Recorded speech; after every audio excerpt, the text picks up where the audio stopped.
but make allowance for their doubting, too.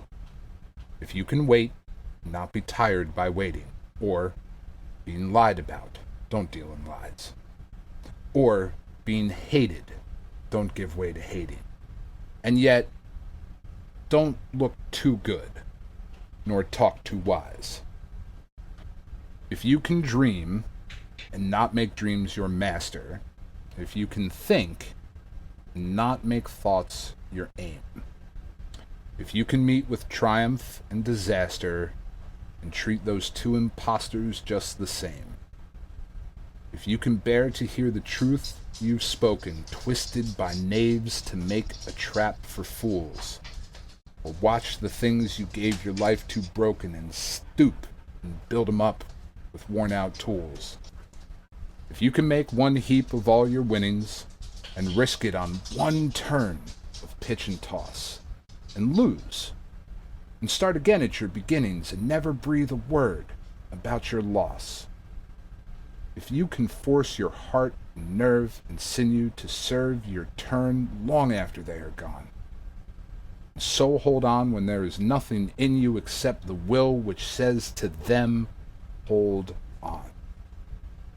If you can talk with crowds and keep your virtue, or walk with kings nor lose the common touch, if neither foes nor loving friends can hurt you, if all men count with you, but none too much, if you can fill the unforgiving minute with 60 seconds worth of distance run, yours is the earth and everything that's in it, and which is more, you'll be a man, my son.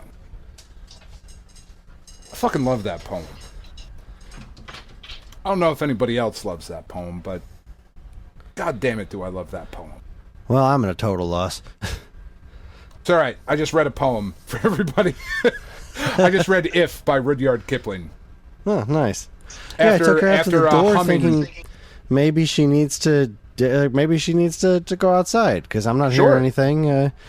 And then she stood at the door, would not go outside, so she's just following me around, panting like crazy. I don't know. There must have been some thunder, and I'm not seeing or hearing anything. Yeah. Hey, I don't whatever, know. man. That's fine. I did a little scat version of Girl from Ipanema for a little bit. Okay. And then read a lovely poem for the audience. Nice. Yeah. It's my favorite poem. I fucking love that poem so much. Oh, there's a lightning bug in my basement. How did you get in here? Aw, he's so cute. This is how much Kris loves poetry. He is just skipping right past it and going, lightning bug, never mind. These lightning bugs are awesome. It's also a very good song by Jake Bugg. It's lightning bolt, but anyway. Anyway, so baseball. You've been playing a lot of baseball. Yeah, baseball, Puzzle and Dragons. Let's see, did anything interesting happen there? Nothing too crazy. They just had a stream in Japan today where they announced Jujutsu Kaisen. I'm not entirely sure, but people are really fucking excited because it's apparently a really popular anime that I don't know. But people are really excited that there's a collab coming with that.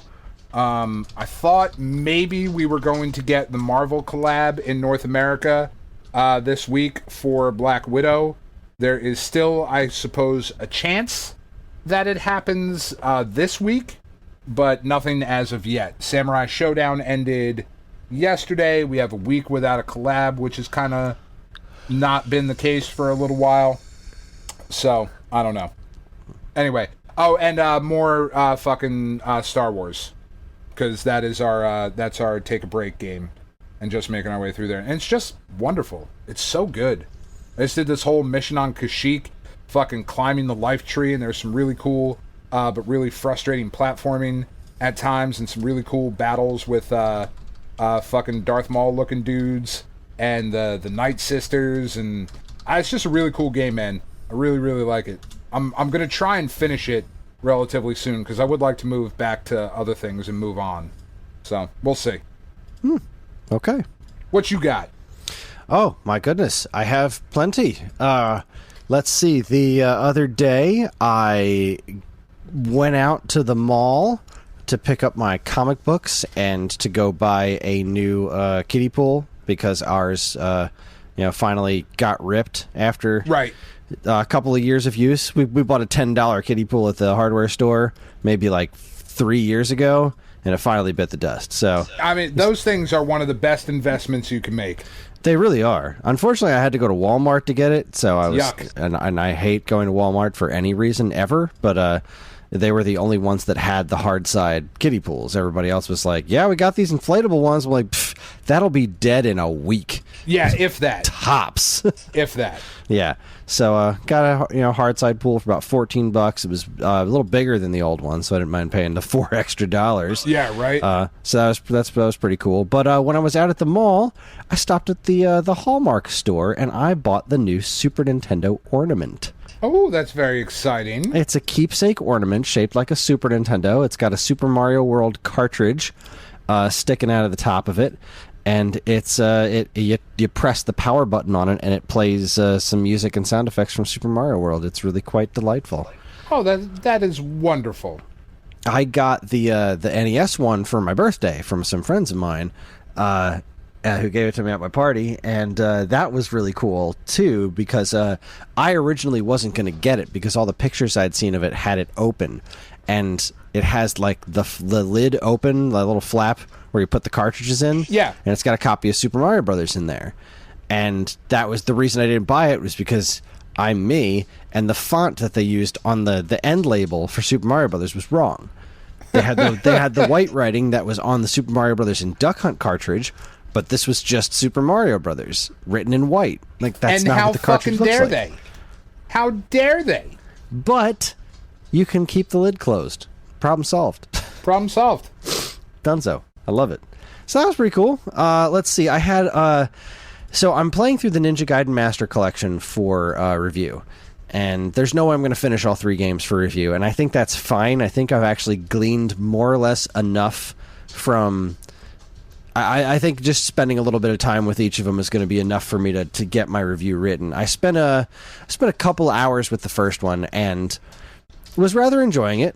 I got to a part that I didn't really remember. First off, I forgot all about the what the hell's that character's name? Rachel, was it? I think so. Yeah. That sounds right. The character design is just embarrassing. Like, I know at this period in time there was a lot of this kind of stuff in games, and it was pretty cringy back then. Like, I remember looking at this character back then and being like, This is just kind of gross. But man, especially looking at it now, like, holy crap, how did you get away with this? Like, geez, no wonder gaming is such a freaking boys club, especially back when the first Ninja Gaiden came out on Xbox. Like, holy crow, this girl is wearing like nothing. Effectively a series of belts that are held together by just vague twinges of fabric. Unreasonable jiggle physics. Like, she's standing still and they're both moving in different directions. Like, Itagaki is a pig. He's a pig. He always has been. What the hell, man? But we celebrated him, man. Like, not you and me, but like we, the gaming community, fucking worshipped at the altar that was Itagaki for a while. Right? I think I'm saying that right. That's who it is, right? I think so, yeah. Yeah. The dude that always wearing the fucking sunglasses inside like an asshole. Yeah. Yeah. Yeah, he's not getting any work now. I mean, Devil's Third, baby. That game was not good. We worshipped at the altar that was Team Ninja as a video gaming industry. The Dead or Alive, the whole thing. And it really did help to, I think, correct me if I'm wrong here, but because games like that were Xbox exclusive, it gave Xbox this more toxic bro fucking fan base, or at least that's how it presented. The Ninja Gaiden games all got ported to PlayStation. Dead or Alive 2 hit PlayStation before it hit Xbox. I mean, heck, Dead or Alive 1 was a PlayStation 1 game, and that was the one that was like the most hysterical of all jiggle physics. Well, but that one doesn't even really, because it didn't look real. Yeah. You know what I mean? Like, it looks hysterical. It's it's so polygonal and pixelated and what I'm just thinking back to the time when I worked in video game stores and the dudes who were coming in for like the Xbox shit at the time, and it's not that way anymore, but the dudes who were coming in there at the time were very much cut from a certain cloth. At least where I was. You know. I know what you're talking about. I don't know that it was really Ninja Gaiden that did that. I mean, I know the first Ninja Gaiden was very much, Xbox exclusive, but yeah, I don't know. To the point of it being an Xbox game, that's where I originally played it, because I'm a huge Ninja Gaiden fan. On the original NES, the first two Ninja Gaiden games are just some of my favorites. I love Ninja Gaiden so much. And when they were rebooting it, I was really excited about it. And I rather enjoyed the first Ninja Gaiden game, and I beat the whole thing. And I remember always thinking that Rachel character, or whatever her name is, that just made me uncomfortable. Like, that whole situation, like, this just doesn't work, because Ryu's character design is great, and the monster designs are super cool. Like, I love everything about this, but this one Fiend Hunter and the story itself was so nonsense. Yeah. And I'm not saying that the original NES game was more than effectively anime nonsense, but it made sense within its itself. Like, it was an interesting story. It wasn't like high art or anything, but it was an interesting story. This one's just like, what the hell am I looking at here? This makes no sense. Like, I have no interest in this story at all. It's none bad. whatsoever.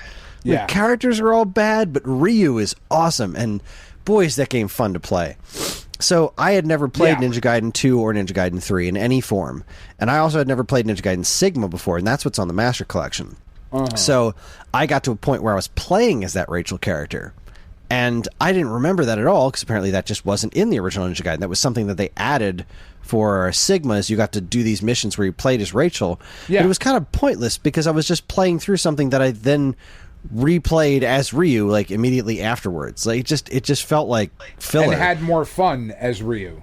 Yeah, exactly. Like, it was kind of fun to play as her, and it was neat to swing around that big weapon, but Ryu can do that kind of stuff too. And he's got all the other fun moves like the Azuna drop and whatnot. So it was neat. So I finally started playing a little bit. I'd say I got about halfway through Ninja Gaiden. I was like, I remember this game pretty well from here.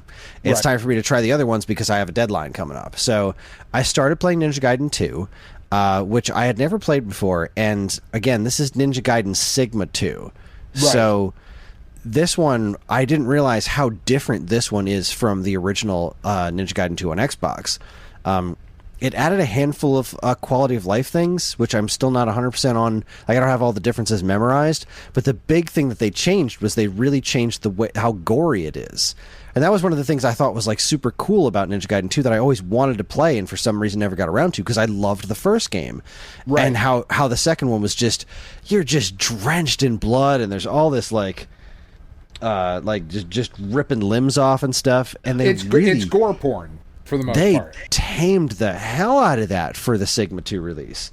Really? Like, really, really tamed it. Like, you still cut limbs off, but it's not nearly as bloody. And it's really weird, because he still does the thing where, like, he, swings his sword to, like, get the blood off of it at the end of the fight. But it just seems like a little puddle of blood behind him, instead of just blood everywhere. And I don't understand what the point is, because it's still very rated M. It's still, bloody and whatnot. Why would you pull that back? Like, that's just, at this point, you're just taking away part of the fun. Like, I fought a freaking, what was this giant statue came to life in the first level. I'm like, what is happening here? I guess I don't care, because it is really fun. Yeah. No, because like originally it was the fucking from Kill Bill 1, it was the Bride versus the Crazy 88s. Yeah. Like, it was just spurts of blood and fucking limbs flying everywhere, and that shit I went online intense. and looked at a little side-by-side comparison, and it's like, I don't understand why you did this. And it changes a lot about the way you play the game, because the removing limbs and stuff still happens, but it doesn't affect things as much. So, like, where in the original version, part of the combat was, well, I'm gonna cut this fucker's leg off, and that's gonna change the rest of this battle. But in this one, it's like, well, an arm fell off of this guy, and he doesn't really seem to care all that much. So it removes that layer of strategy to it, which is kind of weird. I don't know. It's interesting. But it's definitely a lot. I feel like it's a lot snappier than Ninja Gaiden 1. Which I'm just having so much fun with it. Every time something stupid happens, I'm like the reporter in the beginning of the game is effectively wearing a similar outfit to the fucking what's her name from the first game. I'm like, she's a reporter. What the hell is this? And I don't know, man. It was so weird, but it was as much stupid stuff kept happening. I was really having fun, and there's a thing that I like a lot about the first game that I think is even better in the second game was, and it's a huge accessibility thing. The whole, like, in the first game it said, whenever you're lost, look for something blue. And I thought that was genius, because, like, there'll be a blue streetlight or something, or on a building that you need to go, or in an alley, there'll be something blue there, something glowing blue. As long as you walk towards that, you're going where the game wants you to go. And I thought that was a genius way of leading you around without leading you around. And in Ninja Gaiden 2, they took it a step further, where you hold down one of the buttons, and the camera will just pan to the direction you're supposed to start walking. It'll be like, which is great, right there. That's great. That's great. That's so cool, because it's not like, hey, here's a secret, let's light it up on your map or anything like that. It's just, and it's totally optional. You just have to hold this button down, and it'll be like, go this way. So if you're lost at all, shing, tells you where to go. That's great. Yeah, it's pretty dope. I love that kind of shit, because if I stop playing this for, like, I'm not going to get back to this for a while. I have to write the review, and then Blaster Master 03 is coming out. But if I want to go back and try to finish this game, which I might, because it's really freaking fun, I don't have to worry about, I certainly don't have to worry about following the story, because it doesn't make any goddamn sense. But I don't have to worry about trying to remember where I am and where to go. I'll just start the game and be like, shing, okay, I'm going that way. I will never be lost. And that is such a great thing. I just really like that about this. I was very impressed by that. So besides Ninja Gaiden, since I can't really play that when the kids are around, or even when I think they're going to be around, like, I had a little bit of time to myself in the morning where I wasn't in a position to go do anything. So, like, I couldn't, like, start a project or start working or start editing. It was like, well, I just have a little bit of time, so fuck it, I'll throw Crash Bandicoot back in. And that did not go well.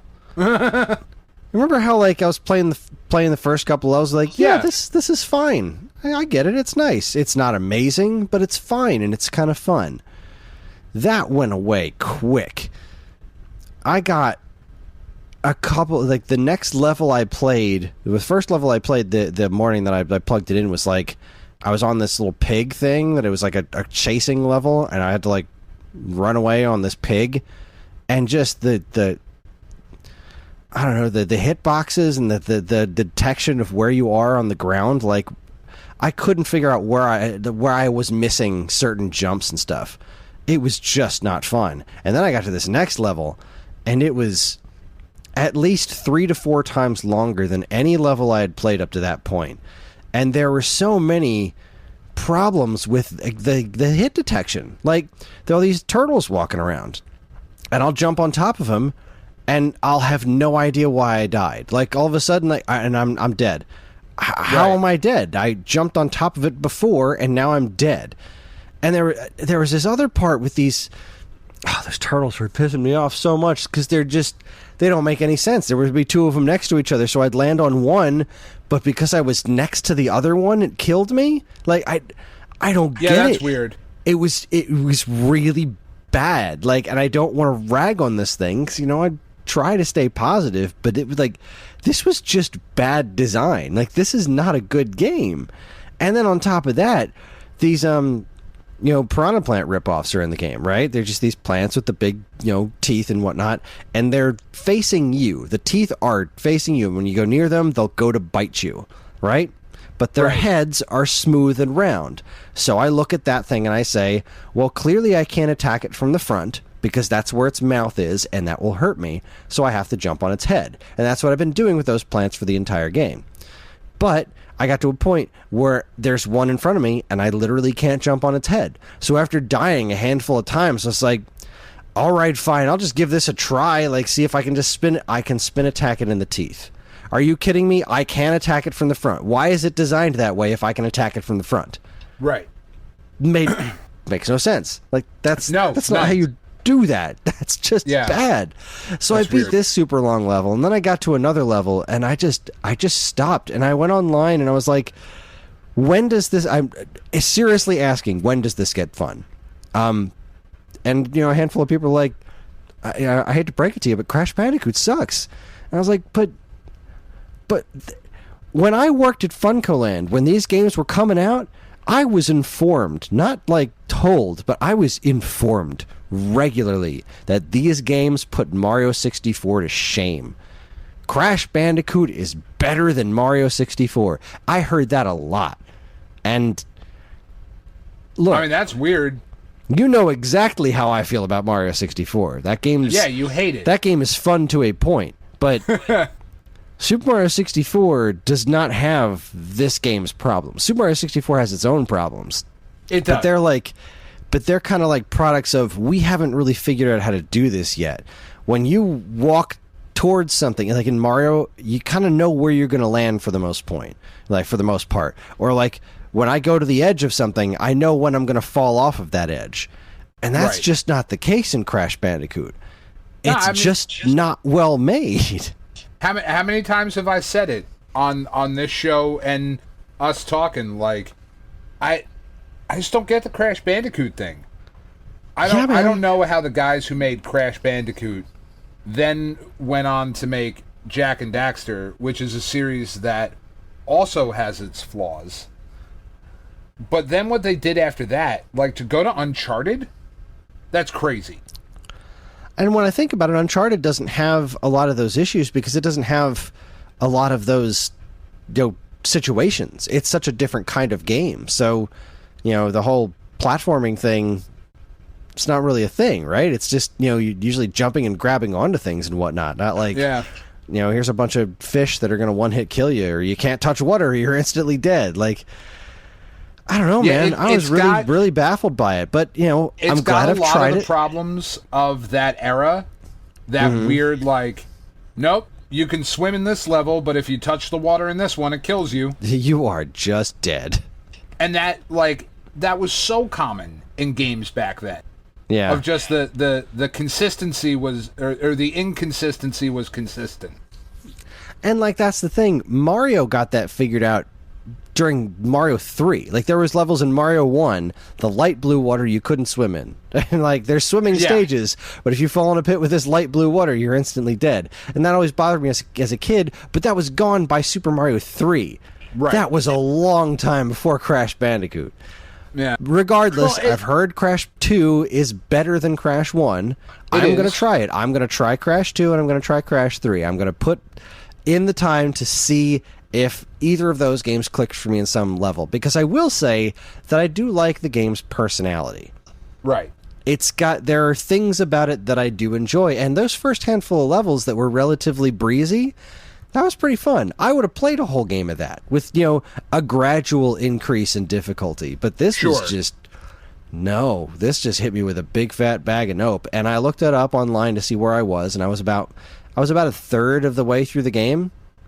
And I was like, I don't see myself finishing this. I got to this boss where I had to jump on an exploding crate while it moved toward the screen and hoped that it would explode around where he landed during his jumping around pattern, all these 9 boxes. And it's like they put together this game of all right, we need to make a platformer.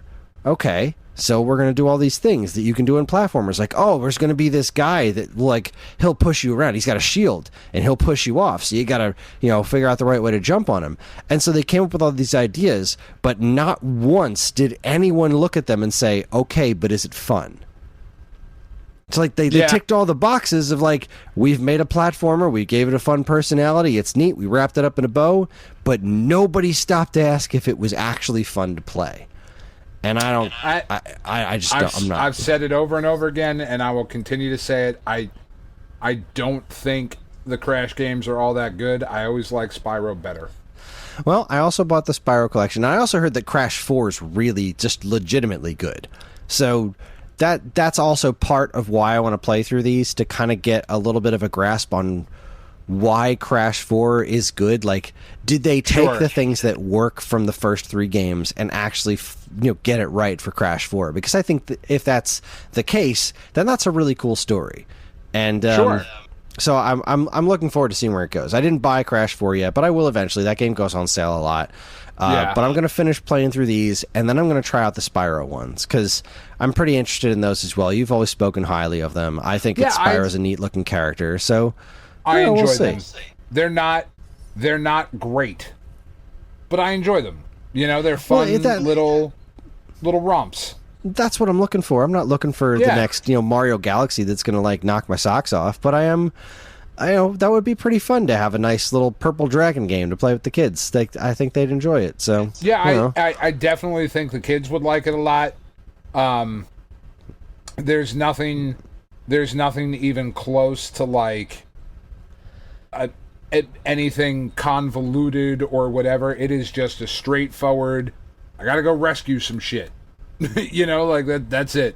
Sounds That's fun. the story. And it's a cute little purple dragon, and he controls pretty well, and you can run and headbutt things, and you can fly for a little bit and spit fire, and it's fun to burn shit in the ass. Nice. Always enjoyed those games more. Well, I look forward to giving them a try after I've spent a little bit more time with Crash, just to kind of get it in my wheelhouse here. We spent a little bit more time with Mario and Luigi. That game continues to be good, but not quite Mario RPG good. But I am enjoying it. It's very clever.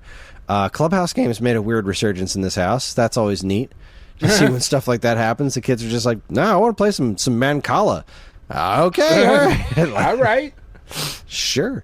And this was a big surprise to me. We beat the main quest in Super Mario 3D World. Oh, no shit. I thought there was no chance that we'd get through all those levels as a family, because I just figured it would get too frustrating. But we actually made it. Ellie involved too. Like, it did get very frustrating, especially for me, but we made it through. The last boss fight in that one is, and now granted, it's not like the last boss, like it's the actual end of the story, but then there's like 4 bonus worlds past that, which is super fun. But that last boss battle in that particular game is probably the best one there's ever been. Except, I don't know, the one in Mario Odyssey was also really fun, where you got to play as Bowser running away from things, like be Mario possessing Bowser. That was just kind of funny. But this one is where you face off against Meowser, who's like, he's a thing in Mario Maker now. So like that wasn't a huge surprise to John. But like when we're doing the actual fight, where you have to, I mean, obviously I'm assuming you've never done this before because you've never played through this game. No. You have to. So the power-ups that are in the game, there's the Tanuki tail, there's the cat suit, which was the main one, and then there was also this power-up called the double cherry, where you get the cherry and then a second Mario shows up. And then you can get more cherries and more Marios show up, and you're controlling all of them at the same time. It's hilarious. And Right. they're all very expendable, but it makes for some really fun puzzles. So you get to this giant tower, like it's this humongous skyscraper, and then Bowser whips out a cat bell and gets the cat powers, except he's a giant Bowser. And so at first he's like, mashing through the wall and trying to swipe at you with his claws and stuff. And then you start going up this big long pipe that takes you up a ton of stories, and you start hearing the sound effect for the double cherries off screen, and then just this legion of giant Bowsers are climbing up the walls after you. That's so cool. And the camera angle gets all like dynamic, and there's lightning in the background. It's like, it's really cool. And then like Tanuki tail Bowsers start showing up, because like double cherries and all the power-ups, and they're just attacking you everywhere. It's pure chaos, and you just have to do this mad scramble to get to the very tippy top of the tower, where there's a giant POW block, and if you can hit the POW block, you beat the Meowser. So like the whole fight is just this really, really intense chase, and once you really have done it more than once, it's not that hard, but it's so impressive to just like make it through this escape sequence. It's really, really cool, and the kids thought it was awesome. They were just so into it. I loved it. I can't believe we got through it, and then we made it to the first bonus world, and I think we only had to beat 2 more levels and we unlock Rosalina, which Ellie's just super stoked about because she loves that character. So I don't know, man. that game has proven to be well worth the money I spent on it. I know it's not quite the collection that everyone was bitching about, but people were still bitching that this game was coming out at $60. And I'm like, first off, Bowser's Fury was fantastic. That wasn't worth $60, but that plus 3D World, holy shit, is this game ever worth that money? Like, cheers to that. I'm just so happy with that game. It's so much fun. That's awesome. Yeah, and it's so nice when it works out. You know, it is, and I'm really curious how it's going to happen with Skyward Sword, because that's this Friday when Skyward Sword comes out. I'm going to go out and I'm going to go out first thing in the morning, soon as Target opens, and hope against hope that I can score one of those amiibo, which I'm so pissed that I have to do, but this is the world we live in now. But I also, I pre-ordered the game at GameStop because they were selling it for $10 off. It's like, all right, $50 for this? Yeah, sure. No problem. I was going to wait just because I don't have any time to play it right now, but fuck, it's not going to drop below $50 anytime soon, so sure. Right. Why the fuck not? I'll get it.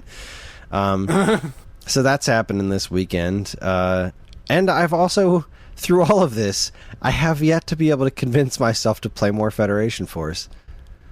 It's really, it's so astonishingly mediocre. Like, I just don't want to do it, but it's the last Metroid game I have to beat. That has nothing to do with Metroid, has nothing to do with Samus, has nothing to do with anything.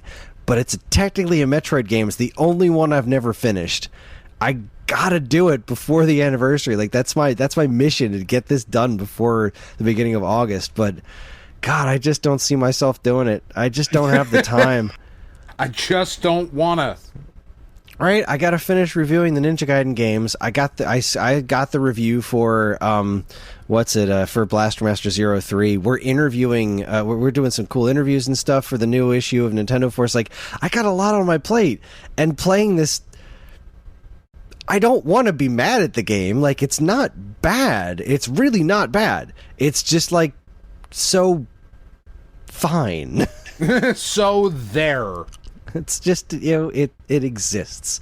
So, that's pretty much what I've been up to. We need to take a break. We need to get on our Donkey Kong ranking here. So yes. We're going to do exactly that. We're going to do some commercials, and when we come back, we're going to rank all the Donkey Kong games with some caveats, which I will explain when we get back. You're listening to the Stone Age Gamer Podcast from Geekade.com. Stick around.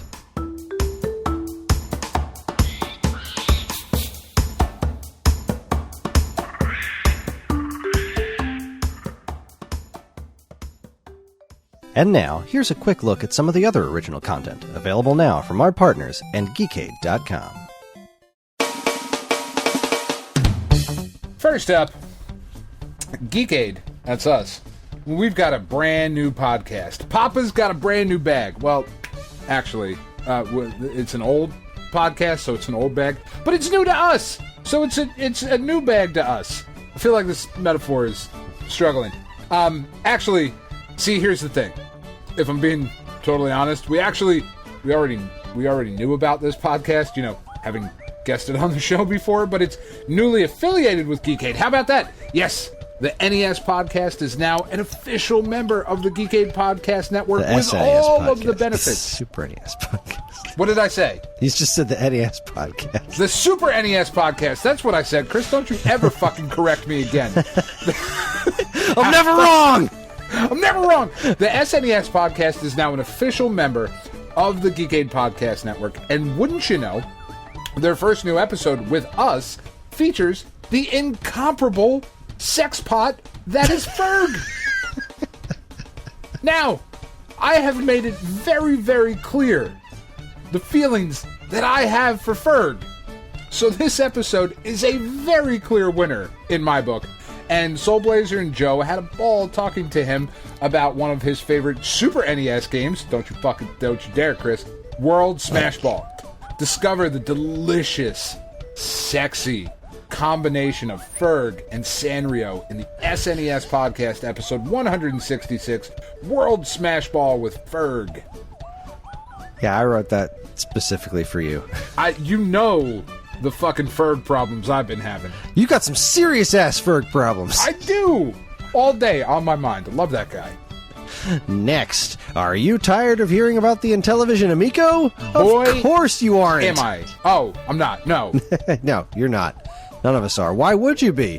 Well, thankfully for all of us, the fine folks over at the Weekend Rental Podcast have all the latest and greatest about the life and times of Tommy Tallarico. Despite our best efforts, Tommy has been making it harder and harder to root for this little system that apparently can't do a whole lot.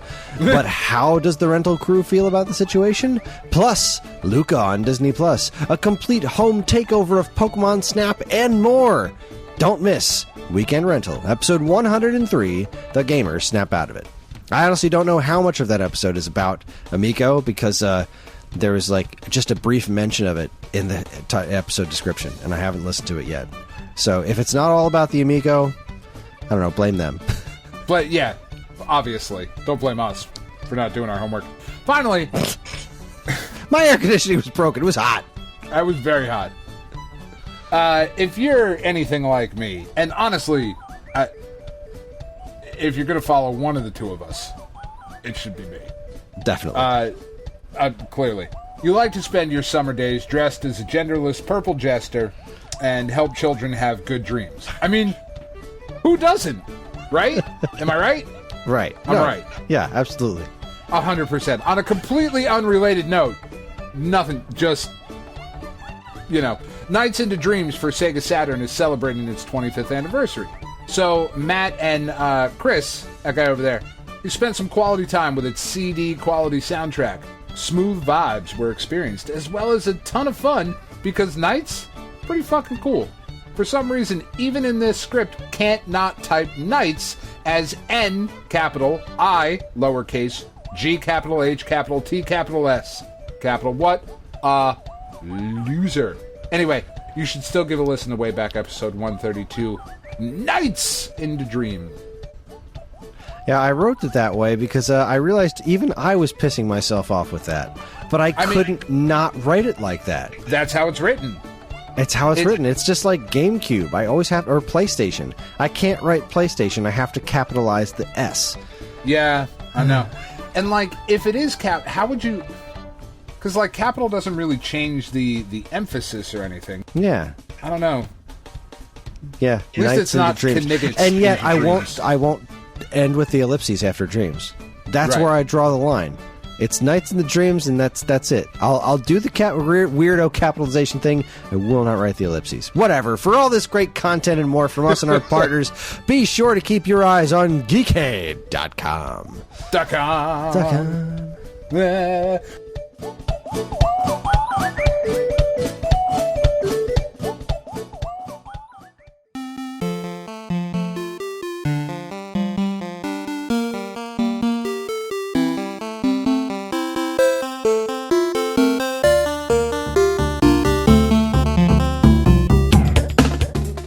Hey, welcome back. We are about to do a thing. Yep. Yeah, we are. Sorry, I was just marveling at... Isn't that Loki series great? Oh my god. It's so good. Isn't it just delightful? I love it. Oh, I'm so sad that it's over this week. Right? It's so good. But, we're not that far away from What If and then Shang-Chi and, there's lots of good times to be had. Like, I'm excited about What If, but, like, we're being honest. Like, that's the one I'm least excited about. But you know what? Here's the thing. I was least excited about WandaVision, probably, overall. Like, I knew I was going to be interested in it, but I didn't really feel like it was going to do anything for me overall. Sure. And yet, here we are. So, yeah. I don't know. I'm now at a point where I just don't know what to expect. And that's really exciting to me. Right. I mean, I'm still gonna watch it. I'm still gonna love it, obviously. But, yeah. Anyways, so Donkey Kong turned 40. And that's a pretty important thing. So we decided that we were going to rank all the Donkey Kong games. But trying to rank all the Donkey Kong games is a fool's errand, because there's a lot of games with Donkey Kong in them. So what I did was I pared the list down to what I would consider mainline platforming Donkey Kong games.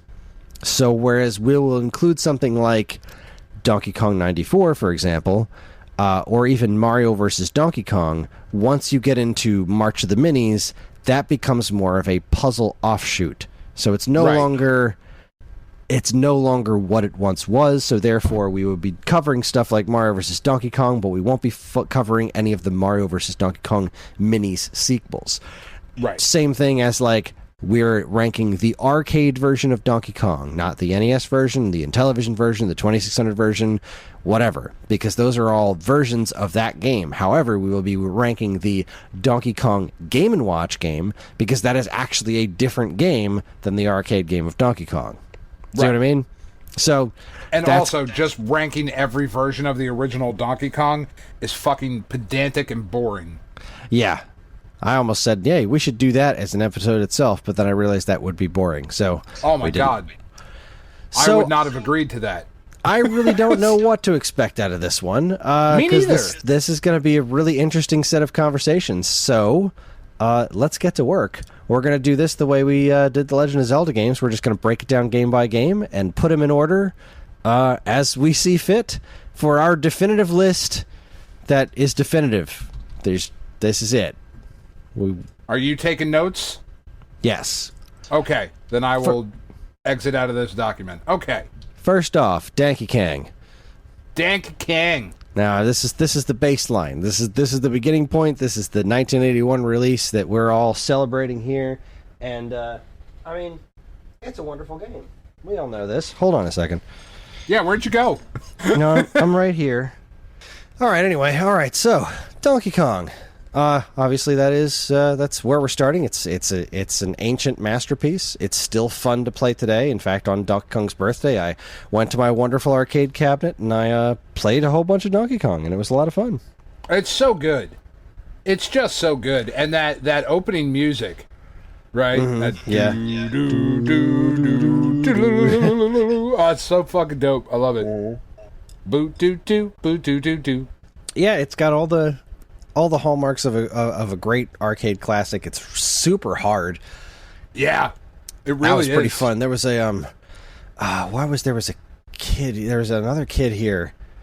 Oh, I think it was during my birthday party where they were. I remember I mentioned it. They were like, I booted up Donkey Kong, and the kid was like, "This game looks easy." I'm like, "Yeah, have at it." Yeah, go ahead. Give it a shot, dude. He died very quickly. I was like, "Yeah, it's a lot harder than it looks, isn't it?" It's just so fun, man. Yeah, no, still super fun. All right, so that's our baseline. Oh, sorry. Let's move on to the next game here. We love Donkey Kong. That's why we're here. Donkey Kong Jr. See, this is where it gets hard because I really like Donkey Kong Jr. I do too, but I think it very clearly goes behind Donkey Kong. Yeah. I mean, DK Jr. is very cool. It's got a lot of neat stuff in it. It's really fun. It's a very different kind of game, but I just don't think there's any argument to be made that it's a better game than the original Donkey Kong. I mean, no, I do like how they kind of flipped the script on it, though. Oh, yeah. You know, where now Mario's got Donkey Kong captured, and you got to go break Donkey Kong out. Dropping the fruit on the enemies. This is so classic. Like, this is classic Nintendo. This is them doing what they always tend to do. Like, or not even always, but this is one of the things they're known for. Is like, we're going to make a sequel, but it's not going to be what you think it is. Yeah, yeah. Like, who saw Donkey Kong Jr. coming? You'd expect to just be more Mario running and jumping, but no. You play as a different character that looks and feels completely different. It was a brilliant follow-up to Donkey Kong. I don't think overall as good a game, but still quite a good game. And speaking of completely changing things...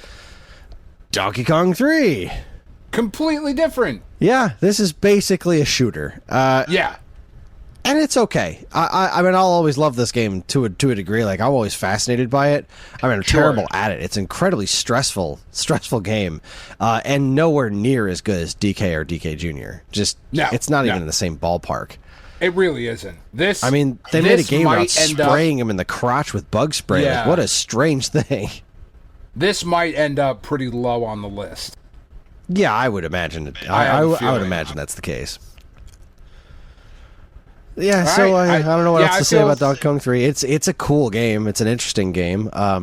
But yeah, it's not it's not a classic for a reason. It's not one that gets revisited and celebrated all that often. But anyway, speaking of not classics, and I think a very clear where this one's going to end up on the list, Donkey Kong Jr. Math. Yeah, I mean, I would put it above Donkey Kong 3 just because it's so fucking weird. Like, you tried something. But it's so bad. It's so bad. Yeah. It's awful. I know, Donkey Kong 3 is still fun, and Donkey Kong 3, I think, is also just as interesting, if not more so, because of Stanley the Bugman, and they made Donkey Kong into a shooter about spraying Donkey Kong in the crotch with bug spray. That's just... What the hell is he doing in a greenhouse? Where is he getting the coconuts from? The game is so out there. And Donkey Kong Jr. Math's like, okay, I get it, but am I really going to take mathematic advice from a primate? And it's just not fun. It's just not fun. It's really not fun. And it's hilarious to me that this was like in Japan, this was like the sister release to Popeye teaching you English. So wait a second. Nintendo wants me to learn math from a monkey and English from Popeye? From a sailor? Fuck off. Actually, I did learn English from a sailor, which explains quite a bit.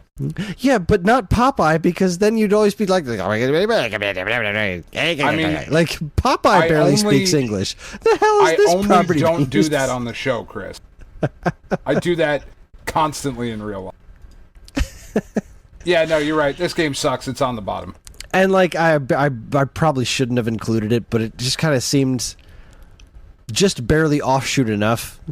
Like, it's still technically a platformer. Like, you're still climbing and collecting numbers, so it's still the same mechanic. Yeah, it's really on the fringe of fitting, but not quite there. All right, so now we get to our first clear, like, all right, this is going to go in between something here. Donkey Kong Game & Watch. Okay. I mean, this is clearly above Donkey Kong Jr. Math. Yes. But I think that's only as far up as it goes. Yeah, I mean, this is an interesting game. It's a dual screen Game & Watch. I first played this on the Game & Watch gallery, and I had expected like some sort of, this is going to be like an interpretation of the arcade game Donkey Kong, but it's actually kind of not. It's its own kind of thing. Yeah, it's its own kind of thing. It's similar to Donkey Kong. Like, he's still up at the top of a construction site throwing barrels and stuff, but it's got like, you grab onto different things, and it's got its own, like, there's a little mechanic where you have to like, flip a switch and grab onto a crane and swing around. Like, it's an interesting take on the Donkey Kong formula. There's some cool DNA in here that gets much more fully realized later on in much more interesting and better ways. Yeah. But I just don't think it can go any higher than. So you would put it above Math, but not quite at DK3? Yeah. Yeah, I think I would have to agree with you there. It is very cool, but I don't know that I'd put it... I could be talked into putting it above 3, but I don't think so. No, same here, because I go back to Donkey Kong 3 more than I go back to this. Yeah. Like, I'll go back and, play the Game & Watch version, especially the newer version that's in the Game & Watch gallery. Right. Which is the same basic principle, but a lot more modernized. Donkey Kong 3, I think, is a more interesting and fun game to go back to than the Donkey Kong Game & Watch game. Yeah. Which is to say, it's still pretty darn cool. But, it's not quite there. All right, so then we have the Donkey Kong Jr. Game & Watch. I mean, I think this goes just kind of right below that one. Yeah, I have to agree with you there. This is also a pretty neat game. This one is a single screen, right? Yeah. Yep. I'm giving myself a little refresher here. It is. It's a little bit more simplistic. It's definitely more simplistic than Donkey Kong Jr., right? Because you've just got the single screen. Yeah. You're doing a little bit more dodging of obstacles in this one. Yeah, you're jumping over the claptraps and the birds. It does kind of like it's like it combines a bunch of pieces of Donkey Kong Jr. And as a Game and Watch adaptation of Donkey Kong Jr., it is quite clever. Yeah, but it's just a bit less interesting than Donkey Kong Game and Watch. Yeah, I would agree. I think it just goes. I mean, and really, like, I mean, I kind of feel that way with a lot of the Game and Watch stuff. It's pretty interchangeable, and you could flip a coin. You know, of like, where does this rank overall? But I think it's just below it. Mm-hmm. Yeah, no, I 100% agree. It's not quite. It's not quite over the original Game and Watch Donkey Kong. It's not quite Donkey Kong 3 either. Right. But then that brings us to Donkey Kong 2, which is an interesting release because this is the only Donkey Kong 2 there is. Right. You know, outside of this Game & Watch game, Donkey Kong Jr. is technically considered Donkey Kong 2, but there was an actual Donkey Kong 2, and that's this. And I kind of like this one. This is really based on it's based on the final level of Donkey Kong Jr. Yeah. So you still play as Junior. It's got great art. Like, I really like the character designs in this one. It's very, especially considering it's a Game Watch game, it's very expressive. It goes back to the dual screen thing. I think I might actually like this one more than Donkey Kong 1 Game & Watch. I think that's fair. Yeah, I put this one above that one. It's got, like you said, it's got a little bit better of an art style, I think, just with what's on the screen. Although the original Donkey Kong 1 does have some nice buildings in the background. But it does. The jungle setting looks good. The expressiveness of the characters look good. It's a little bit more fun. Yeah, you're going down, you're collecting the key and finding your way back up. So it's... Yeah.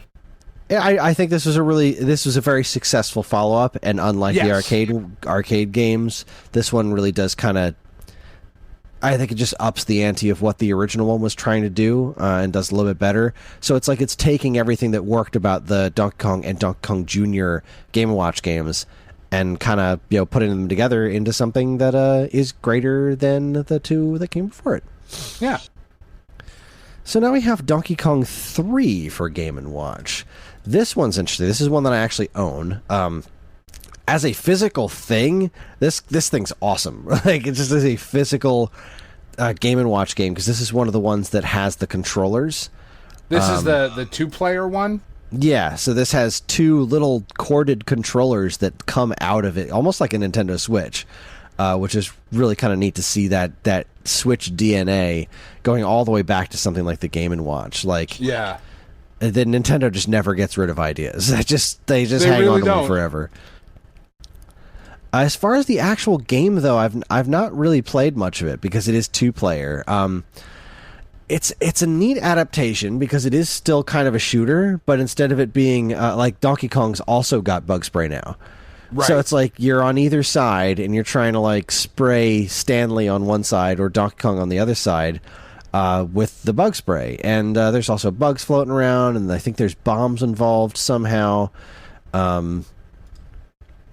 This is an interesting game. I really don't know where to put this one. I mean, I don't either, and I would feel really bad about putting it above things that I know. I can't imagine this works very well. It's actually kind of does work pretty well. Does it? Yeah, it's pretty neat. It's it's not the most amazing. It doesn't work perfectly, but it does work pretty well. It's got a nice strategy to it, right? So I'm looking at this gameplay and I'm like, okay, now this is all coming back to me. So you have this like drip on the side of the screen, and that's like your ammo. So you have to like always like pull off to the side to refill your ammo. And you're trying to spray the other characters, so your spray moves across the screen, but then across the middle of the screen there are bugs that get in your way. So like your shot could get intercepted by a bug, and then you have to like shoot some more, but you also only have so many shots at a time because then you have to restock on your ammo. This is actually a really fun little multiplayer game. I mean, just based on the sheer cleverness of it, I think I would put this. It's all right. It definitely goes over Donkey Kong Jr. I'm Right. just not positive if it beats Donkey Kong, the first one. And I kind of think it does, because I think this is just so clever. The two-player thing and the physical piece itself really does kind of help with this experience. Like, I like the idea of Donkey Kong, of just really doing a whole like versus thing, like Stanley versus Donkey Kong. They both have the bug spray. I like that a lot. See, I was going to say that is what I think would put it down a notch, because you can't play this by yourself. There is no one-player version. Uh-huh. Right. Not that I know of. This one allows two players, similar boxing. Yeah, can you fight against the computer in this?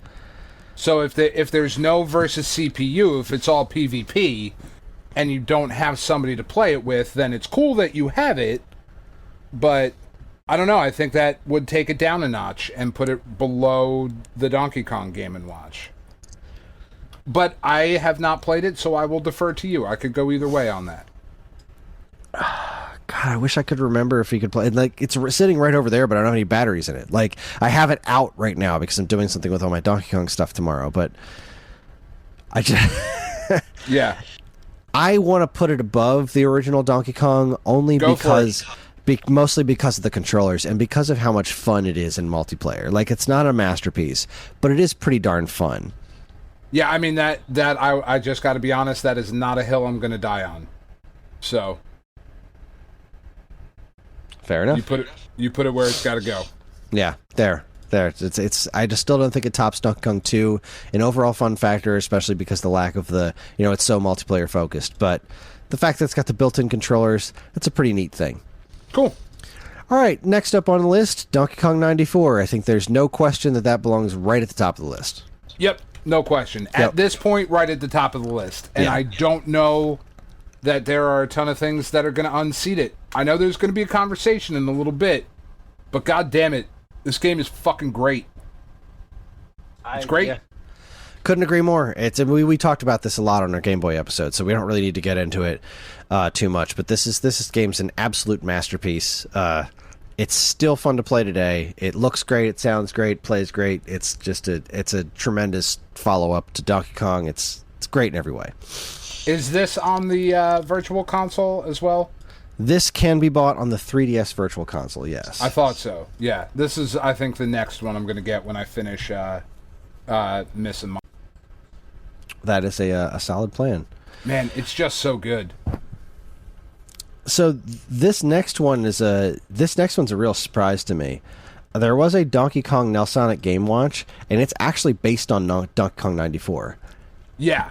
Which I didn't know. I'm looking at a video of it right now, so I've never played this. So I'm just going to have to assume, based on the gameplay that's set up, that I'm watching here, it is very much, a watch game. It's a little cheapo LCD thing.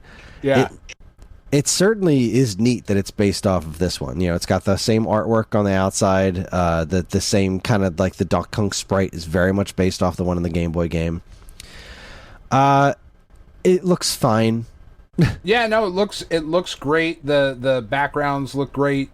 Yeah. The characters look expressive, but it's got to go below the Game & Watch stuff, right? Yeah, it just doesn't look. It looks very cool for what it is, but it's not hitting Game & Watch levels. No, I don't. No, it's just something to dick around with. Yeah. While you're bored and it's on your wrist. But Yeah. like you wouldn't actively sit down and be like, "Yo, I'm gonna fucking play this right now."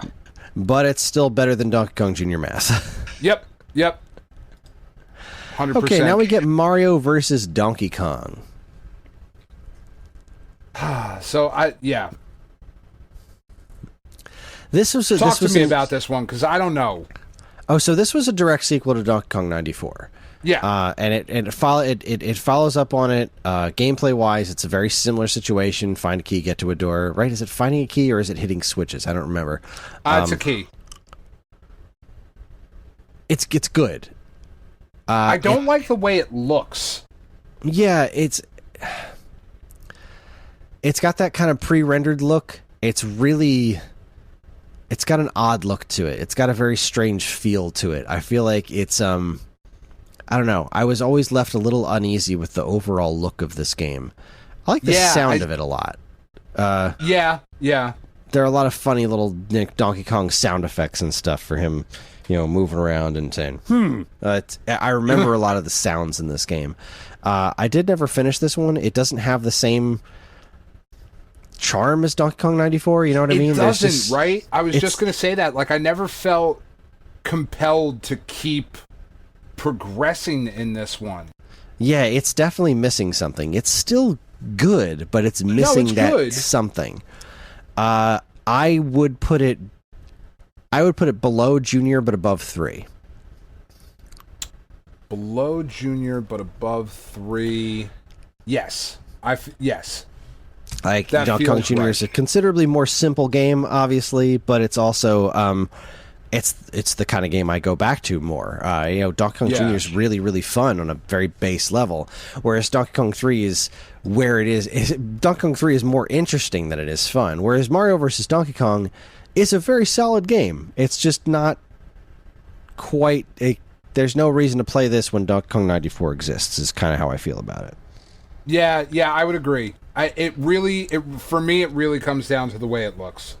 I just don't like looking at it. Yeah, no, I completely agree with you. You broke up a little bit at first, so it sounded like you liked the way it looked, and I was like, no, I do not. I don't know how to react to that. Yeah, no, I've never really liked the way this one looks either. Sorry, it's not quite there. Yeah, there's just something a little. It looks. Because they went for the graphical style that they went for, and with the color and everything, it looks amateurish. Mm-hmm. Because they couldn't quite do what they wanted to do. Like if they would have just drawn this the way that they did Super Mario World or Super Mario Brothers 3, this would be up there with Mario 94. Or even Donkey Kong 94, yeah. Like this just would be draw up there, the thing. Don't the CG rendered stuff just didn't work. Yeah, it's this weird pseudo realistic thing. I just don't like to look at it. Yeah. All right. All right, so this is where we come to the real breaking point, and I almost wonder if we should just do a separate list. Like, how do we really... They're just such different animals. Like, we've just ranked the Donkey Kong games. But then there's also the Donkey Kong Country games. Now, these are the games where you control Donkey Kong, right? So they're just they're a completely different franchise. So I guess that begs the question: do we want to try to fit these in to this situation? Do we want to try to compare the apples to oranges, or do we just want to do a separate list of the country-related stuff? I vote that we put it all together. All right, let's get to work. All right. Donkey Kong Country. This is one of my all-time favorite games. Yep. It got a bunch of undue flack for a little while, but then the general consensus seemed to come back around because this is a legitimately good game. This is a great platformer that's just expertly crafted. It looks fantastic. This is one of those situations where that CG thing absolutely still works. Absolutely still works. Still looks great. It looks great. It sounds great. God, what a soundtrack this game has. This is I love the first Donkey Kong Country. I just absolutely love it. It plays great. It was clever. It was a world of difference. My God, we've talked about it before, but just the fucking sea change that this game ushered in. Mm-hmm. Nothing could look like that, and nothing had looked like that, and it was amazing. It was so good, and I still really, really, really enjoy this game, but it is below Donkey Kong 94. It's definitely below Donkey Kong 94 for me as well.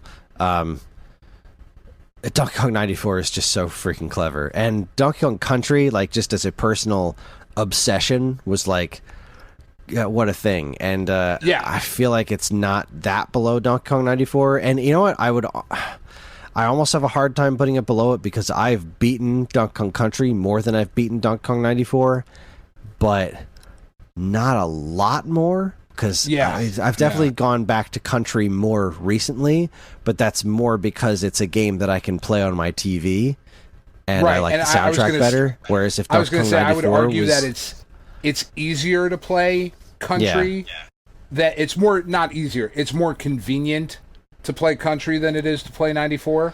On a television, for sure. On and a that's television, yes. that's where I prefer to play. Like, I have Donkey Kong 94 running on my 3DS at pretty much all times next to my bed. And I love to go back and dive into that, or Mario's Picross or whatever from time to time. Yeah, I think I still have to keep... I will agree with you. I have to put it there, and I think I have to put it above the original arcade Donkey Kong game. Oh yeah, I don't even think that's a question. Yeah, I really don't. All right, we're on the same page. Yeah, it's right in between those two for right now. Yeah. Now I'm interested to see where you are going to go with the sequel to this, Donkey Kong Country 2. Now, I loved this when it first came out, and I genuinely still like it, but I do think it's got some pretty big problems. I kind of put this one... I would put this between Kong and Kong Jr., personally. Really? Yeah. Huh. All right, talk to me about the problems, because I was like, my gut reaction is that it's between 94 and Country, like a little bit above Donkey Kong Country. Now, I've definitely heard this argument a lot from people. There's very specific things that I think Donkey Kong Country 2 does worse than the first one. All right, let me hear them. Specifically is it's not quite as fast. And when I say fast, I mean like...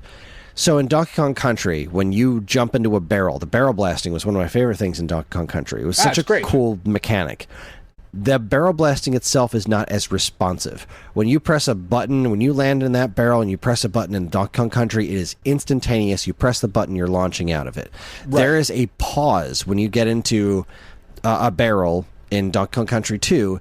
The whole process of getting yourself into a barrel and shooting out of a barrel is slower and slightly clunkier in Country 2. It's a little bit more methodical. Yeah, a little bit more methodical. Which is the nice way of saying clunky. The first one more methodical, but it's kind of like the difference between like pausing Mega Man 1 as opposed to pausing Mega Man 3. You know what I mean? Mm-hmm. Mega Man 3, there's that slick little bloop right from the bottom of the screen, then instant back to the game. There's this kind of break in the action with the barrel blasting in Donkey Kong Country 2. The bonus levels, I don't like the music in the bonus levels nearly as much. It's got this very kind of jazzy, cruddy trumpet sound, but it's not just the music thing, but also the fact that they kind of like break them up with these like little title screens. You know, in Donkey Kong Country, I guess there was less of a I don't need the whole find the token thing, right? Like if that's the bonus level thing, I don't need it to say find the token or collect all the stars, because as soon as it starts up, like, okay, I got to do this thing. Or if you're going to go that route, I don't necessarily think that route is better than what they did in Donkey Kong Country's bonus levels, where they were just these very self-explanatory things. Like, here's the bonus level. Do what you're going to do with it. This also kind of moved a little bit further in the collectathon route that I like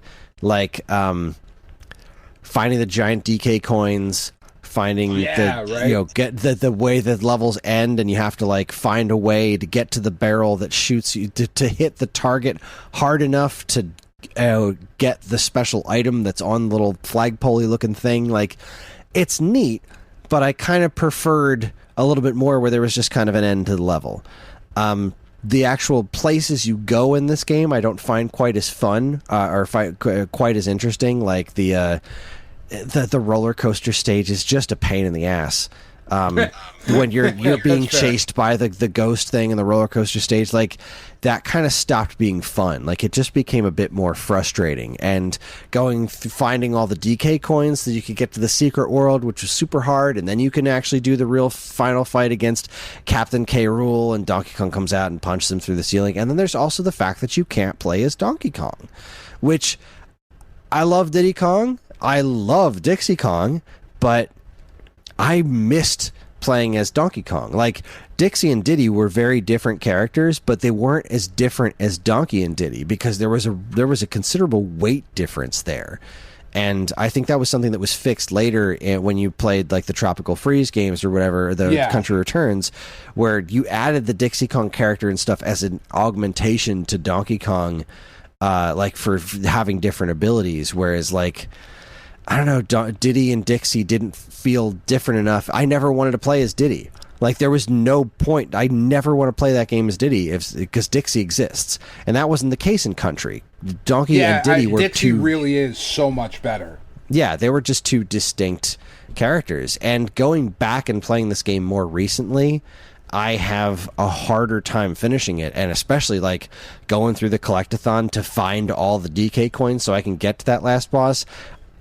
I haven't done that again. I just haven't. Sure. For a long, long time. So that's why I kind of put it under the initial Donkey Kong, because the original Donkey Kong is something I go back to often, and this is just not. I still think it's a better game than Junior. I think it's a wonderful, marvelous game. I was just pointing out the things that put it lower on my list. I still think the game is a fantastic game, and I think it's leagues above. I think it's definitely above Mario vs. Donkey Kong, and I think I still think I like it more than Donkey Kong Jr., but saying I like it more than the iconic original Donkey Kong arcade game, I just can't bring myself to do it. Okay, I'm fair with that. I'm good with that. That's fair. You've convinced me. Yay, I win. All right. Give me another second. Naga just started whimpering. I think she's just having a bad dream. Like, I think she's asleep now, but I just want to go check on her. Hold on. Yeah. I've never heard her whimper like that before. She was definitely having a bad dream. What does the dog have a bad dream about? Like, are you in the room petting another dog and not her? Like, it's fucking awful, right? Right. She's probably dreaming about being scared of the thunderstorm. That's probably what's going on. Oh, she seems a lot calmer now. She doesn't seem like she's having that bad dream anymore, but she went right back to sleep. Okay, so let's see. We put it right there. This next one, Donkey Kong Country 3, Dixie Kong's Double Trouble. See, this one I don't love. I don't even like. I don't even like this game. I think this goes below Mario versus Donkey Kong, but above Donkey Kong 3. That's kind of where I'm feeling. I could see it below Donkey Kong 3. This was really like, when Rare is great, they're amazing. Mm-hmm. But when Rare is bad, it is just garbage. Yeah, some people really like this game, and I do applaud its ambition, but Kiddy Kong is one of the worst things I've ever seen. Kiddy Kong is awful. Yeah, they really kind of were off their fucking nut in this one. Correct me if I'm wrong. This is the Donkey Kong Country where, like, every level is a different gimmick, right?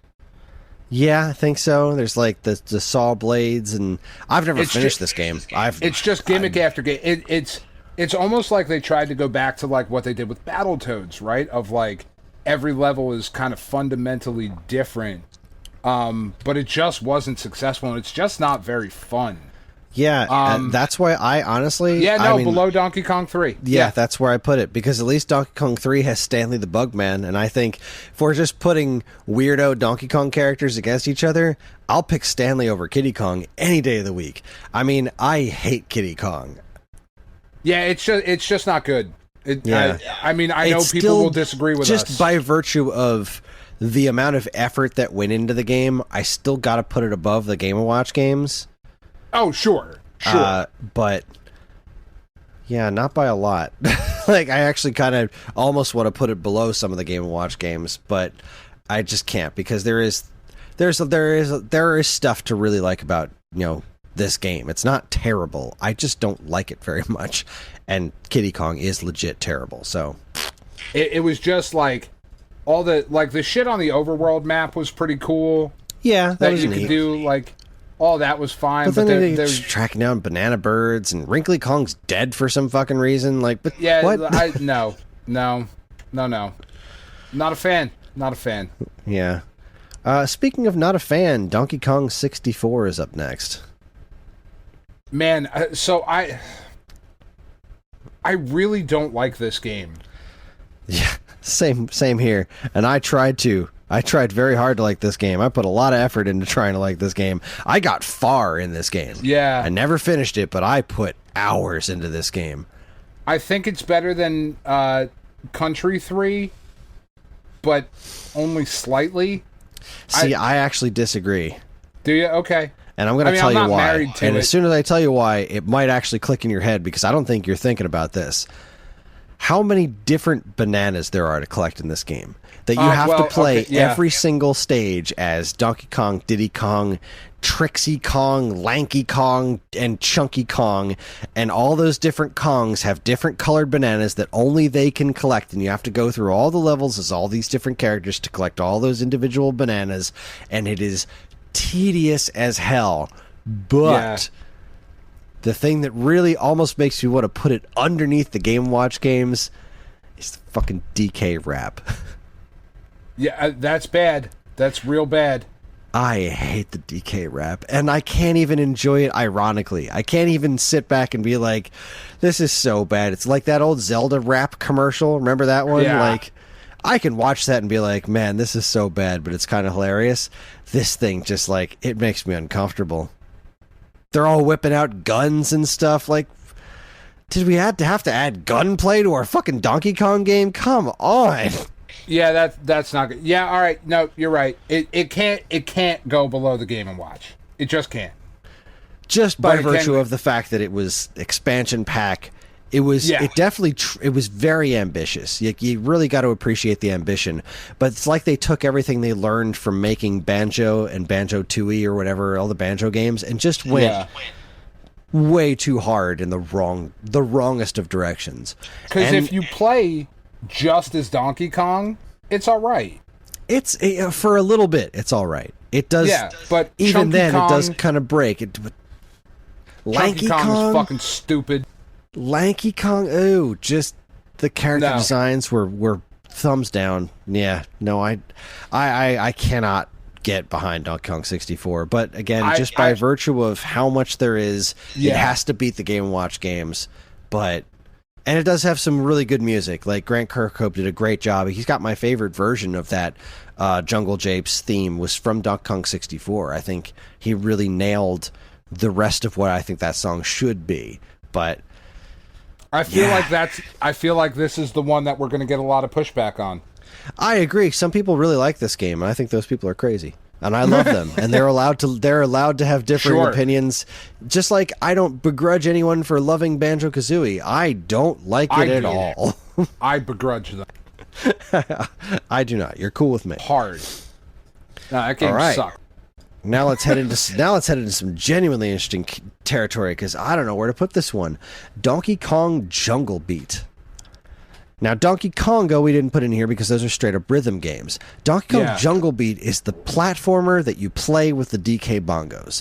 This is the game that the Mario Galaxy team did before they did Mario Galaxy. And this game is freaking genius. Are we counting just the version that you play with the bongos? Yes. Okay. Because the Wii version is like... No.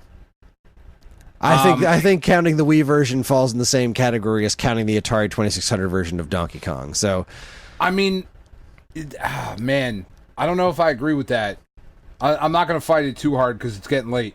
But just because it's such a fundamentally different control scheme. It is, but it was designed to imitate this because this couldn't be done again. And I think no.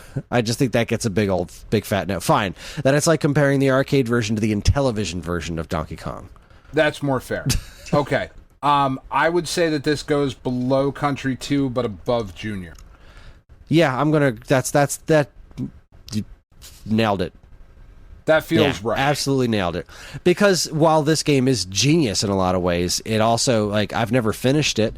It's still just a gimmick. Has to do with the general cumbersome nature of this, but it's brilliant. It is a really smart and clever that they made this really fun to play platformer out of the freaking Donkey Kong bongos of all things. Yeah, it's just astonishing.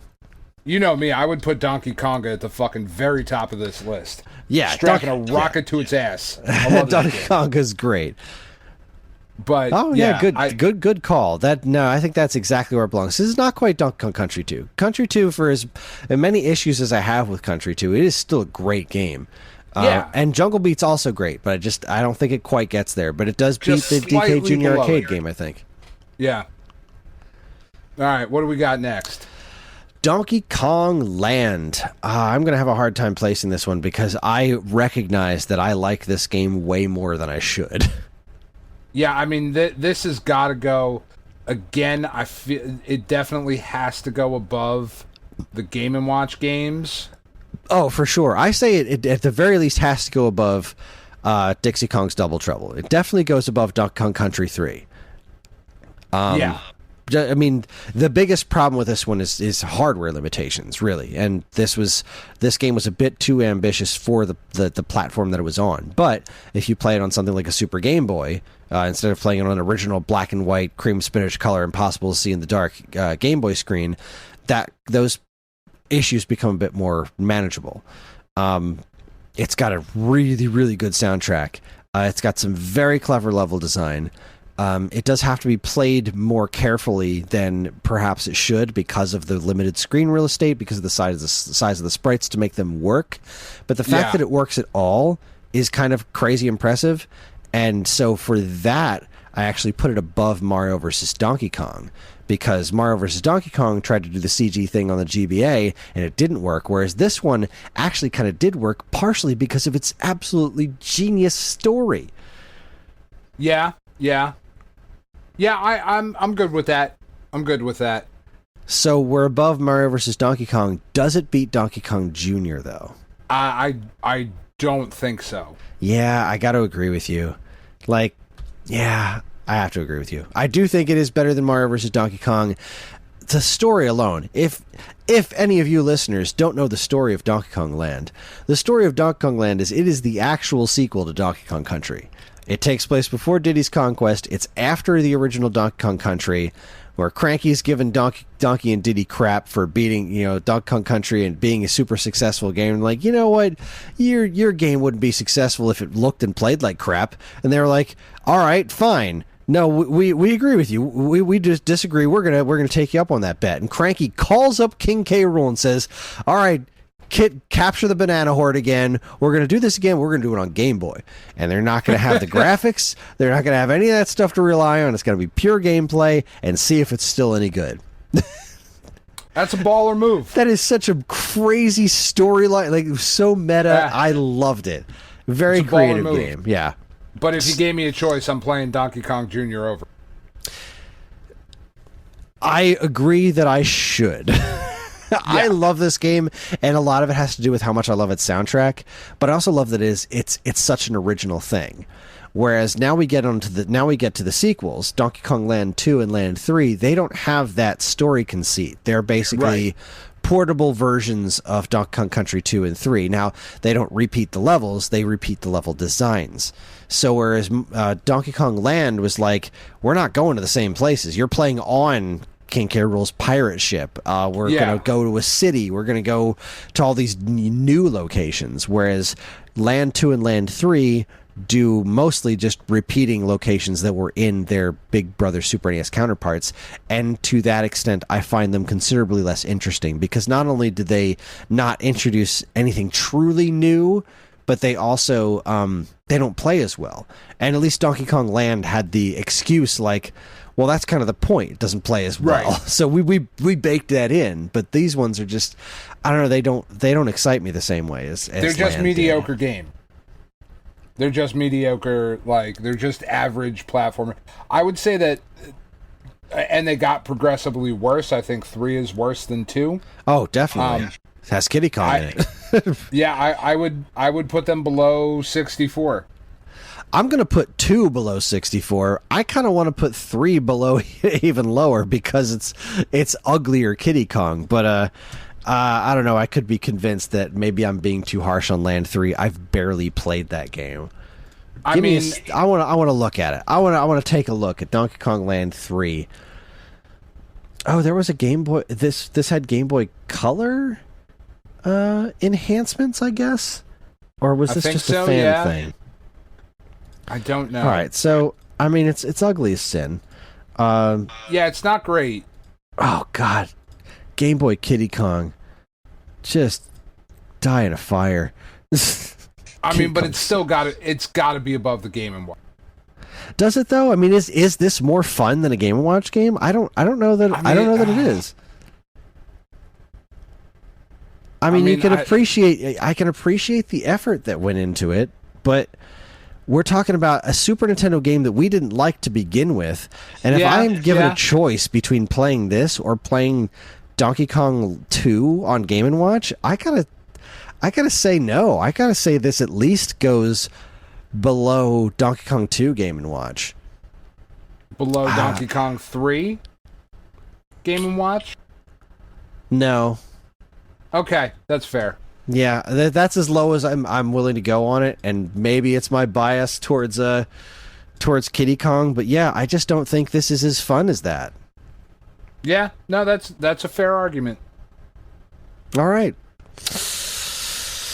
Oh boy, Donkey Kong Country Returns. So now we're into remake territory. Well, right? no, Returns is not really a remake. Reimagine? I mean, it's effectively a sequel. It's not redoing those. Yeah. It's not redoing any of those level designs. You're going back to those locales, but yeah, I don't think I would consider this a remake so much as kind of just a new take on the country formula. Boy, this is a hard one because I haven't played through this one again because of the controls, honestly. And I know that it's not super fun to play. They kind of fixed the controls on the 3DS one, but the 3DS one also took a lot of hits in not being the Wii game because it's less powerful hardware. So, God, I wish they would just make some sort of director's cut of this or some sort of new version of it ported in HD to Switch, because this is a game that's like, it just doesn't quite work on either of the platforms that it was released for. But the fact that this game was still so good, even with those control limitations, I don't know, that's pretty impressive stuff right there. I'm right now kind of leaning towards somewhere between Jungle Beat and Country 2. I was gonna say possibly below Jungle Beat, but I could be convinced to put it above it. You know how I fucking feel about Wii motion controls. Yeah, and I'm trying to think to myself, like, is the Wii remote held sideways more of a hint? No, you know what? I think you're right. It goes below Jungle Beat, because even though I think this game is overall brilliant, the controls that are limiting this are more of a hindrance, whereas Jungle Beat took them and made them shine. The crazy ass beating drums and stuff. They made that work. It's a ridiculous concept that works versus an annoying conceit that I had to fucking make. Yeah. No, I'm with you there. Because, I mean, the whole time you're playing Donkey Kong Country Returns, you always have that thought in the back of your mind, like, this could be better. I wish I could press a button to roll instead of having to shake the controller. That's really stupid. I don't want to fucking do this. But they introduced some, like, the little blowing on leaves and stuff to find secrets. Like, they introduced so many cool mechanics in this game. They did. So well done. It's so pretty. It was an excellent Wii game. But they just, if it had classic controller support, we'd be having a different conversation. We would be. But it doesn't. And therefore, it's held back to where it is. Yeah. Tropical Freeze, on the other hand, had no such issues. I mean, that's got to be at the top of the list. Does Tropical Freeze beat 94? I think it does. Ooh. Oh, boy. I think oh, man. Tropical Freeze is a freaking masterpiece. It's got one of the just the soundtrack, the visuals. It's gorgeous. It's incredibly gorgeous game. It is a fun game to play. It's fucking hard. But it is. It's really fucking hard, and I think this is where I'm getting a hang up right now. because Donkey Kong 94 can be really fucking hard too. It's got almost a similar number. Like Donkey Kong 94's got a ton of levels, as does Donkey Kong Country Tropical Freeze. But I'm thinking about stuff like boss fights. And while the boss fights were really clever in Tropical Freeze, the boss fights, I think, go on too long. Sure. But nothing in Donkey Kong 94, with the exception of maybe that amazing final boss fight against Donkey Kong where he gets all giant and you have to dodge his fists and stuff. Yeah. Nothing like that compares to, God, the scope of the cool-ass things. Like, remember was it the Hateful Eight, that octopus level where it's chasing you throughout? Oh, my God. There's so much intense, crazy stuff. You're right. Tropical Freeze tops the list. It has to. I mean, especially if we're talking about the Switch version. Yeah. Which I think is fair because it's the same controls. You know what I mean? Like we're not really same controls. You didn't, not that you really had to do anything with the screen. Like you could play with the Pro controller on the Wii U as well, but the Wii U was hindered greatly by some loading times. And the Tropical Freeze on the Switch has the funky mode added to it, which is a nice little accessibility option. Makes the game not a cakewalk. It's not like, invincibility mode, but it does help a lot. Wow. Yeah, I think I have to agree with you. When I think back to just how much fun I even had just replaying the game on Switch, like it's just so good. It's really freaking good. Tropical Freeze is as good as Donkey Kong Country was when that first came out. It really is. And the fact that it didn't get the recognition it deserved is really kind of a bummer. It is, but it was a Wii U game that came out at the time when we were all fucking done with the Wii U at that point. Yeah. Like, I'm fucking sick of this Wii U. It's a stupid name. I hate it. Give me the new thing. And the Wii U was really struggling at that point, and dropping a 2D game on there, people just weren't having it. And it did well on Switch, but not as well as I had assumed it would. And I think it's really got a lot to do with like the name, like Tropical Freeze I think it just puts on this air of like, oh, this is just going to be all ice levels. Like, it seems so limiting, and it's not at all. The game is so diverse and gorgeous, and I just I still have a hard time wrapping my head around why this game didn't do better. I wish they would have done something more. Maybe this game's well worth the $60, but I feel like this is one of those games that more people should play, and I just wish they would have launched it at $50. I wish they would have just said, you know what, we're just going to drop this at $50 so that more people will buy it, because they should. They should. But then again, I respect them for not devaluing it. Like, they launched it for less on Wii U, and that didn't help. So, yeah, no, I do think you have a good point with the name. Like, if it was called like War of the Penguins or some shit, or like what's the fucking final boss's name? They are the Snowmads. Jeez, I can't remember. What is the boss of the Snowmads name? I don't remember. It's been so long since I played through it. I still haven't beaten it on my new playthrough because I keep getting other games I have to play. But like every time I'm thinking of putting in Crash Bandicoot or something, I'm like, maybe I want to play Donkey Kong instead. No, I've beaten this game before. I should try this out. It's the big freaking walrus guy. I don't know his name. Yeah. Whatever. The character designs were so cool in this. Character designs were cool. Like, if they could have put his name somewhere in the title, because you're right, Tropical Freeze. I didn't even think about that until just now. But if you think you're going to get a game of all ice levels are fucking annoying. Yeah, we all hate them, and that's just not what this game is. Like, it just isn't. Dixie Kong and Cranky Kong, like, as these neat little augmentations to there's so much strategy involved in this. The way that the levels are designed so cleverly, where like there are no floating platforms that don't make sense. Everything is organically explained by the game's environments. Game is pure genius.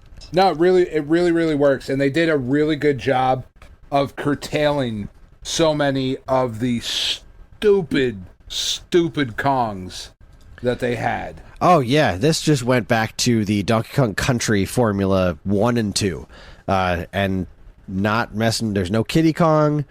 There's none of that. None of that garbage. There's no Lanky Kong. There's no Funky Kong is close to being stupid, but it's fun. Yeah, but it works because they kind of turned him into this like weird stoner mechanic, This weird like TNC Surf Designs throwback almost. I've come to really enjoy where they've taken Funky Kong. Like, Funky Kong in the original game was like, yeah, he's neat. He's got a surfboard, whatever. But like now that he's got the T-shirt, the ripped jeans, I'm totally into Funky Kong. Yeah, yeah. He's fine. He can live. He can stay. Because it really got to a point there where it was like, all right, look, there's like 55 of you.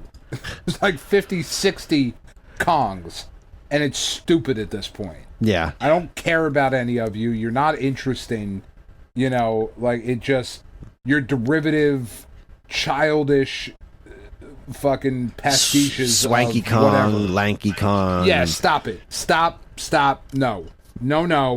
Try again.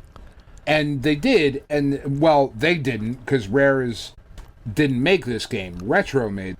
Yeah. I mean, and they made Donkey Kong Returns as well. They did, yeah. Which was a really great way of kind of like hitting the reset button on what a Donkey Kong game's supposed to be. Because as we'll talk about in a second, there were, some other offshoots that were really interesting. But again, it was like the Donkey Kong 64 was kind of like where the franchise went, and I think it was really cool that they went back to 2D, and I agree. Returns was a great starting point, and then I really think they just absolutely nailed everything with Tropical Freeze. Yeah, playing it with a controller, who knew? Playing a video game with a controller is a wonderful thing. Right? I'm experiencing a lot of that when playing Ninja Gaiden as opposed to playing Metroid Other M. Yeah. There's a really great framework in there. It would have been great if I could have just done this, but whatever. If I could have just played it. Yeah. All right, so we got 2 left, and they're really weird, but I included them because they are, they fit in with the platformer-esque kind of thing. That would be, so we'll start off with DK King of Swing for the Game Boy Advance. Man, it's an interesting game, but I'm going to go ahead, for me personally, I would put that below Donkey Kong 3. Yeah, I don't know if I put that below Donkey Kong 3. I think I might. I think it's hovering right around there. I don't think it's necessarily a better game than Mario vs. Donkey Kong, but I do like a lot of the things that it does better than neat. Mario vs. Donkey Kong. Yeah, I think it's a better game than Donkey Kong 3. I think it has to go above that because there's a lot more interesting stuff going on. It's got really neat graphics with they took those CG characters and made them into hand-drawn characters, and they look nice. It's really cool seeing the King K. Rool sprite in that format. I thought that was really cool. Yeah, I could put it above. Mechanic. It's not quite. It's not quite Jungle Beat as far as overall execution of it being great, and I don't know that I could put it above Land. I can't see myself putting it above Donkey Kong Land because I'll go back and play Donkey Kong Land more than I'll go back and play this one, because it's still that weird climbing mechanic is what this is all based around, and it's a clever idea. I just don't think it's that fun. It's not fun, but it isn't that fun. It's not entire game fun. Yeah. Yeah, I would be okay with between Mario vs. Donkey Kong and Donkey Kong 3, because as much as I don't like looking at Mario vs. Donkey Kong, I would still much rather play that than just do the swinging over and over again. I agree with you there. So then that leaves us with our last one, is the sequel to this game, DK Jungle Climber.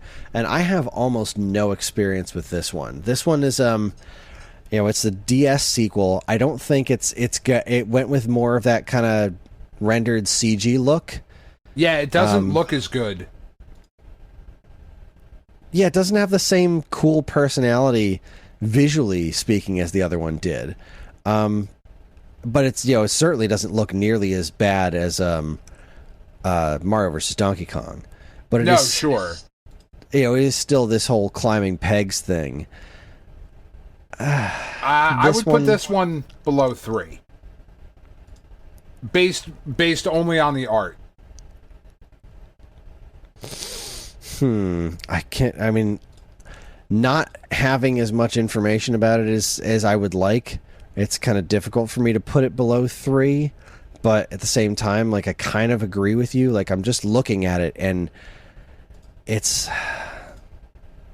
I just don't see myself getting through this game ever. And I'll never beat Donkey Kong 3 either, but you can't really beat it. It's just shooter arcade game, but it's still kind of like... I love booting up Donkey Kong 3. It's so weird. And this one's just got all these, like, story segments and stuff. Yeah, no, I think I still got to look you. at Candy Kong, and that makes me upset, because I hate her. There's a giant walking banana with eyeballs. It's weird, man. Like when they're in the cutscenes, when there's all the talking, which obviously there's a whole bunch of talking, which is always bizarre. They look like the character models from Country Returns, which is pretty nice. But when you're on the screen and they're all like the sprites, they're just kind of garish looking. And this stupid talking banana can go jump off a cliff. I'm not cool with that. Yeah, no, I'm going to agree with you. This one, not a fan. Yeah, it's not doing it for me. Again, I could be wrong because I haven't really played the game, but I'm gonna agree with you. So what did we say? Below 3, but above Country 3? I mean, I would even maybe argue below Country 3, because I'm just trying to think of, like, given the choice, if I that would one actually go below Kong 64, to be honest with you. Yeah, like I'm thinking about it, and if those are put in front of me, like, I'm gonna have more fun with Donkey Kong 64 just playing as Donkey Kong than I am with looking, and I don't want to play King of Swing or Jungle Climber, but I'm gonna have more fun looking at King of Swing. Yeah, and the King of Swing has that super interesting factor that definitely puts it over Donkey Kong 3 and Donkey Kong Country 3 and 64. Right. Like, I look at that and I say, this is really interesting as a one-and-done thing. A sequel that's uglier, it just seems so much less interesting because, like, well, it's been done, and I think it's been done with a lot more personality before. So, yeah. I think it's better than Land 2. It's better than Land 2. Sure. But, yeah, I think that's where it goes, under 64. I'm feeling pretty good about this list. Yeah, this was quite the experience. The word Donkey Kong is written on my screen a lot of times. So from bottom to top, here we go. In dead last, Donkey Kong Jr. Math barely belongs on this list even to begin with, but there it is. Donkey Kong the Nelsonic Game Watch, then Donkey Kong Jr. Game & Watch, Donkey Kong Game & Watch, Donkey Kong 3 Game & Watch, Donkey Kong Land 3, Donkey Kong 2 Game & Watch, Donkey Kong Land 2, DK Jungle Climber, Donkey Kong 64, Donkey Kong Country 3, Dixie Kong's Double Trouble, Kiddy Kong can jump off a cliff, Donkey Kong 3, Donkey Kong King of Swing, DK King of Swing is the actual official name, Mario vs. Donkey Kong, Donkey Kong Land, Donkey Kong Jr., Donkey Kong Country Returns, Donkey Kong Jungle Beat, Donkey Kong Country 2, Donkey Kong the original arcade game, and in third place, Donkey Kong Country. In second place, Donkey Kong 94, and in first place, Donkey Kong Country Tropical Freeze. That is our official list ranking all of the mainline Donkey Kong platformer games. Now, can I ask one question? Yes. Where would you put Diddy Kong's Racing? I don't know. It's not a I've platformer. Never played it. Oh, really? I've never played Diddy Kong Racing, and I'll tell you why. I think it's hideous. Sure. I looked at that game, and people were telling me it was better than Mario Kart 64, and it's like, you can fly around, you can do all this stuff. I'm like, okay, but I hate the way it looks. It's super choppy. I hate all of these other giant eyeballed rare character designs. I had no interest in playing that game. That's and fair. I've never taken the time to do it. And I know I should, as a Nintendo fan, as a Donkey Kong fan, or whatever, but I've never played it, so I just don't know where to put it. No idea. I would put it below Country and above the arcade game. Wow, that good, huh? I think it is. It is. I enjoy it more than Mario Kart 64. And I understand that, and I understand a lot of people have told me that, and I guess I understand why, but it's like, it's one of those weird things, like... I get it. There's just certain sensibilities that mean more to me, and overall, like, Mario Kart 64 is just this wonderful, silky smooth, super fun, straightforward thing, and Diddy Kong Racing just...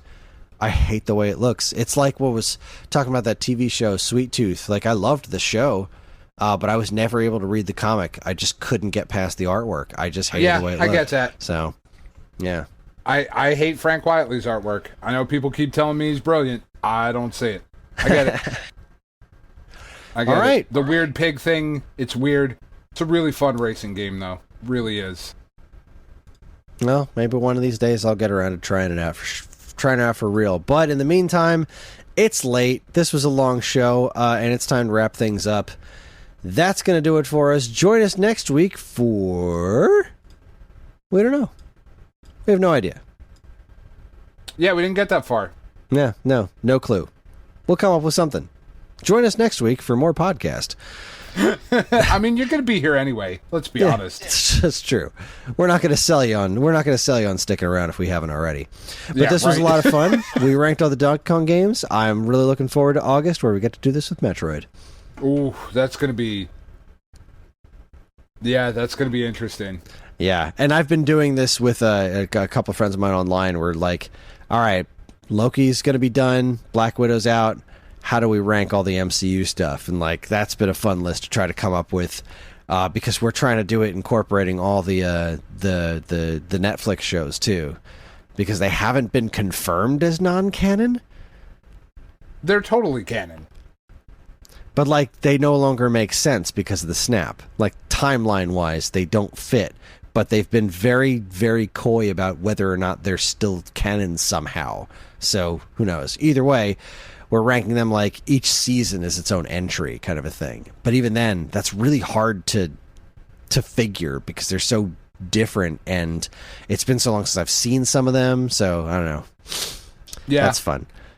Anyway, that's our show. We're on most social media platforms, and if you want to get in touch with us, we aren't very difficult to find. All it takes is a quick look at our show notes, and you'll see links to our social media accounts, as well as all manner of other fun stuff, like a link to our namesake, StoneAgeGamer.com, the Geekade Patreon, which helps keep this show running week after week, and more useful links than you can shake a joystick at.